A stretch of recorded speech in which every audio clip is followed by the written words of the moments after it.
This naturally leads to a discussion of synthesizers. Now, this is a very brief discussion of the history of synthesizers. Back in 1937, the first organ was developed in Germany. Hammond soon after developed the Novacord in 1939. Now, these organs are really unique because they're reed generators and they have drawbars set into octaves, usually 3-4 octaves. And you pull out a drawbar, it adds more of that harmonic content. So you can decide how you want the drawbars to generate different kinds of sounds. 1935, Yamaha, electronically blown reeds. Solovox by Hammond in 1940. On one hand, you had a lead sound. On the other hand, you might have a piano sound to accompany. Hohner produced one in 1940, a dual keyboard with sawtooth generators. And everybody at that point was starting to understand that if we gave you oscillators that generated sine waves or more complex square waves and sawtooth waves, you could add in harmonic content to what you were playing. So you could simulate different things. In France, 1941, another organ development, 1947. These things were starting to be used in popular music. People saw these as unique sounds that they could incorporate in a creative way. The real development happened with the development of the transistor, because at that point they could get away from these big tube units and they could get into smaller designs that were less heat generation and much more electronics compacted into one little area. A picture that you're looking at of an electronic music synthesizer from the 50s. In 1960, modular synthesizer with transistor technology became the thing. And in 1964, Robert Moog developed his first synthesizer. There was a whole period leading up to it. They had these conferences of modern music and avant-garde orchestration and composers. They'd get together and compose classical music for electronic instruments. That's where Robert Moog decided he was going to start delving into electronic music and developed his first synthesizer by 1966, first recording using a Moog and a tape loop technology, which was Mellotron and Chamberlain. We actually owned a Mellotron at the studio that I worked at, and it was a 1966 instrument. It was the early idea of sampling. It was a keyboard that when you'd press a key, it would push a pinch roller against another roller that was spinning. It would drag a piece of tape over a tape head. You'd let go of the key, and there was a weight on the bottom of the tape, and it would drop down to the bottom of the keyboard again. So it was these huge harp-like looking sound modules, and you'd put one in, one was a string sound.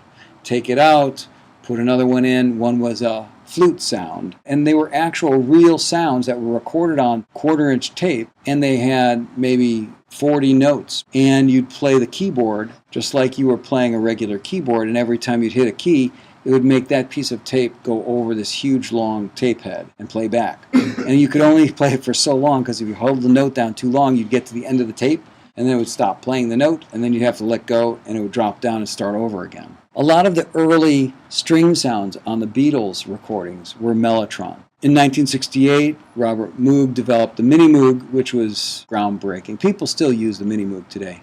It actually had 3 oscillators, and you could simulate the first couple harmonics in a sound. So it could sound a little like a horn, a little like a string, a little like a flute. Not exactly, but it was a cool synthesizer sound. And musicians that use it were everyone from Pink Floyd, Todd Rundgren, The Who, Stevie Wonder, you name it. Everybody was into using synthesizers because it was a unique new sound that you couldn't generate any other way.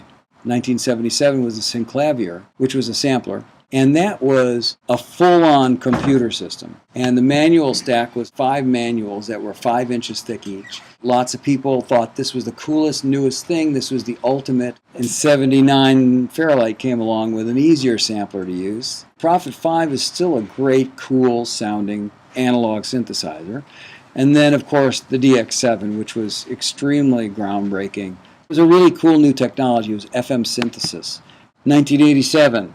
Roland D50. The M1, 1988, was considered one of the best controllers for MIDI because it allowed you to get the full down pressure swing. M1 had 128 divisions in its keyboard, so you could really express yourself in terms of how hard you hit the keys. 1980s, analog modeling synthesizers. 2000s, digital software synthesizers. Korg, polyphonic analog synthesizers again. So in terms of synthesizers, there's a lot of different architectures. These are the main types. Additive synthesis is adding more harmonic structure. So you're kind of going from the fundamental and building from there to try to get something that sounds pretty much like a real sound.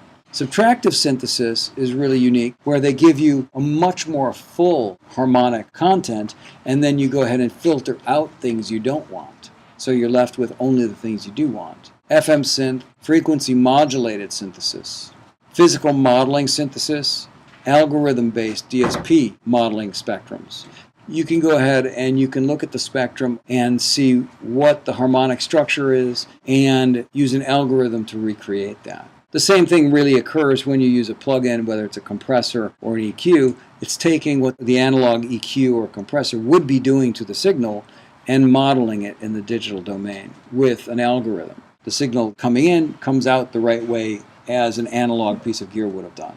Many times a MIDI controller was just a synthesizer, but the MIDI controller typically does not have sounds associated with it. It really was just to input the digital data. Okay, and last but not least, the sampling synthesis, which is a sound sampling modification of the sound envelope.